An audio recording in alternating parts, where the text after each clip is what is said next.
моята уста ще ви говори. Първо снасяме яйцата. No. Добре, не ги снасяме, купуваме си ги от магазина или още по-добре от някоя баба на село. Махам продуктовото позициониране. Купил съм буички и съм приготвил празни консерви, защото ще бодисат другите съдове, а и без това ще ги изхвърля като приключа.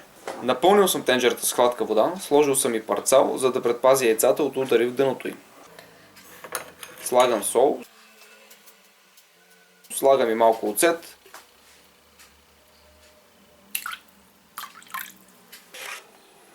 яйцата ги слагам в тенджерата, задължително преди водата да е завряла.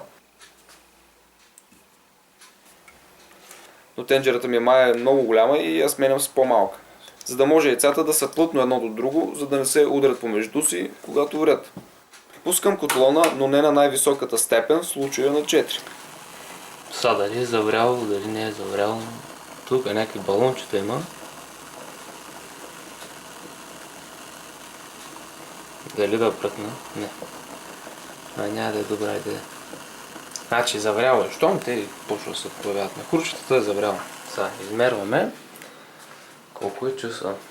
Сега в момента е и 15 в 12.00 като стане, махаме яйцата. Ето е първата жертва. Почти с ръката посочи 12, мисля, че трябва вече да ги махам от котлона. То започнах какво става такова. И да изключим.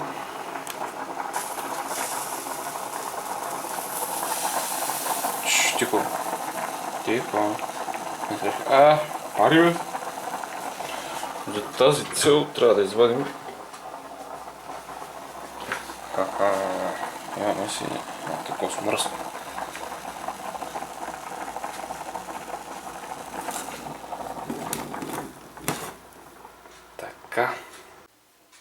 Така, разлял съм навсякъде вода, сложил съм във всяка една купичка по 2 супени лъжици оцет и сега вече започваме да слагаме хапчетата.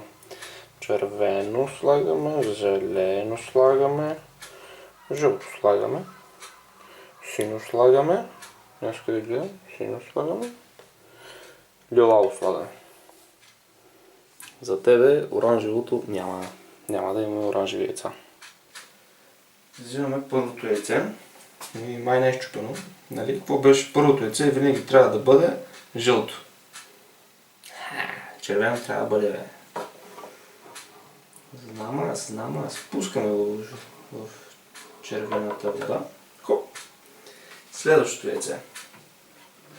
Следващото яйце предата.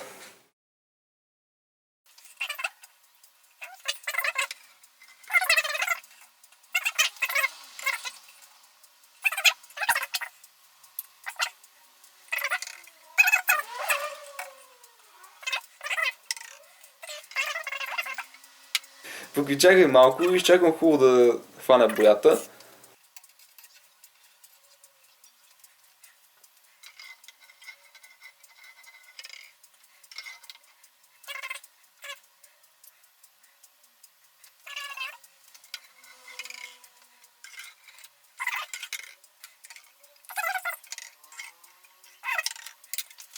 Тук изчезнах, за да взема памук, с който да намажа яйцата с олио за блясък.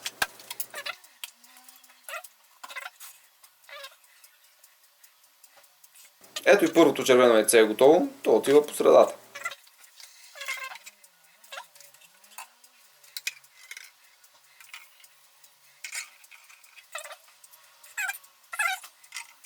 Нека сега забързаме още с другите яйца. Виждате как хубаво лъщят от олиото. Този блясък ще се запази чак до Великден.